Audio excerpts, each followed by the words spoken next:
everyone, and welcome to another award-winning year, the Bearcat Sports Update. I'm Ralph Patterson, and volleyball coach Carla Decker with us. And first, congrats, because you're the first Bearcat coach with beads on this show, so we got that going for us. I do what I can to represent the females in the world. So. Well, we're glad you're with us. New season coming up. You've got 2 seniors, 2 juniors, 3 sophomores, and 4 freshmen, and a lot to prepare for. How's the preseason going? Yes. Preseason's going well. It's a very, very fun group. They're all very energetic and very lovable, so we're working hard and then also having quite a bit of fun, so that's very important to kind of keep it moving along and not being so monotonous on a daily basis during preseason.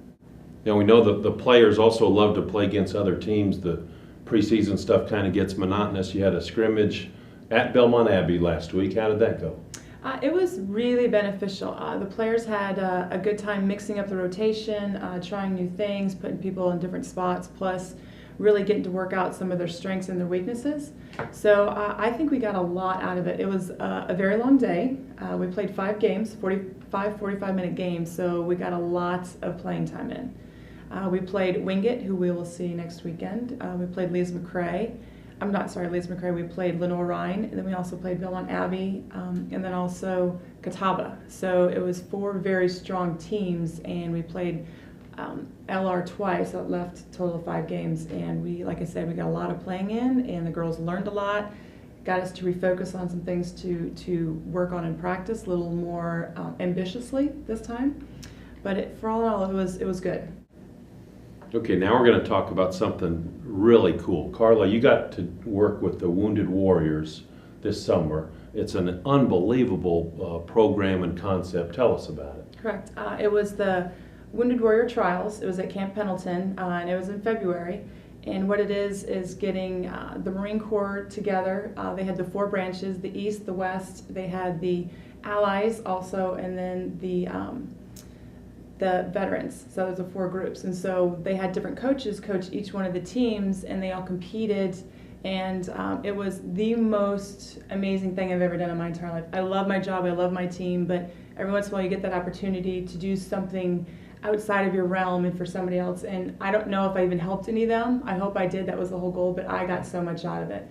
Just teaching sitting volleyball. It was either for, like I said, either they're wounded or they're recovering from wounds. It could be double amputees, single amputees. It could be gunshot wounds. It could be traumatic brain disorder or traumatic stress disorder or a traumatic brain injury or traumatic stress disorder. So it's just a plethora of different things. But what I got out of it was no matter what has happened in these Marines' lives, they are confident in they're all teammates, regardless of what's happened and where they're from.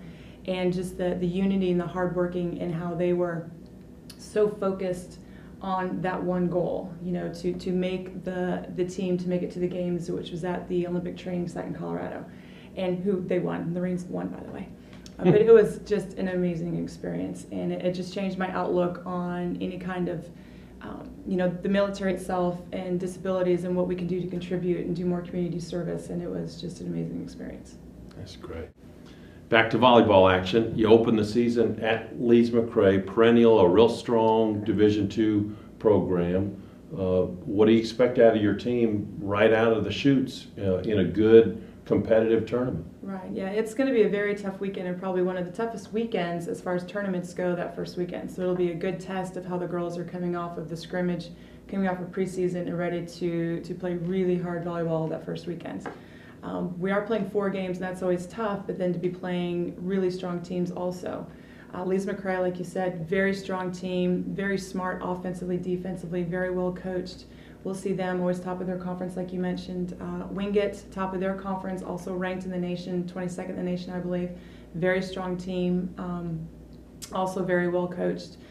Tusculum, another team in the South Atlantic Conference, very big, very strong.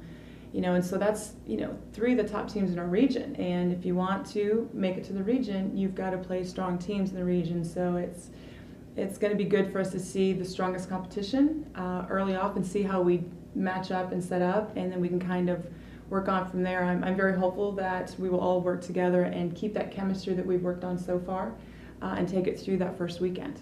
Well, and as good as the Peach Belt Conference is, Absolutely. you need this kind of competition to get Absolutely. ready. There's no easy games in our conference, and there's not really easy games in our region. Everybody's stepping up their game. Well, good luck at Lees McRae, and we're going to talk to you some more this year, so we're going to get back here again. For Carla Decker, I'm Ralph Patterson. Welcome back to another year of Bearcat Sports Update. We'll see you next time.